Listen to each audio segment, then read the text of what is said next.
Shay Shay is getting messier and messier. It's almost like Wendy Williams didn't go anywhere. She just got a weight set. So Monique was on. Every time I see Monique these days, she's on doing some greasy ass video with her and her daddy complaining about something or working out. I don't know nobody that work out that much and gain weight unless every crunch you do has got Captain in front of it. But apparently she goes on Club Shay Shay and tells the story about how she came on my radio show and I wasn't there at the time.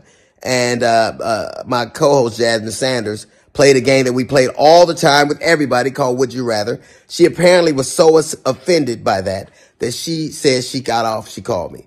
Monique did, and she said I was very dismissive, like, Monique's a liar. When Monique did call me, I heard her complaints. I listened to her, and I pulled the segment.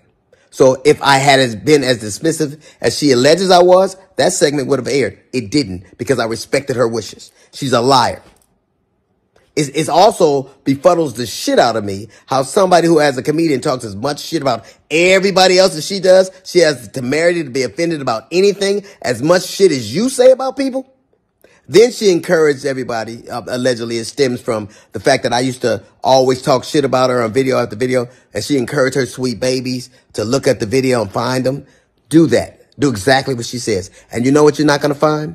You're not going to find any evidence of that because Monique is a fucking liar. She's lying about that.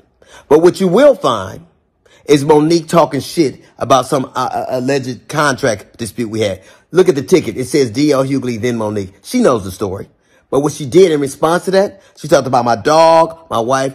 This broad even brought out my daughter's personal trauma. My daughter was molested and Monique brought that shit out and told the world that I allowed my daughter to be raped in front of me. The lying motherfucker. She knows she was lying. And it only stopped when everybody from my family checked her.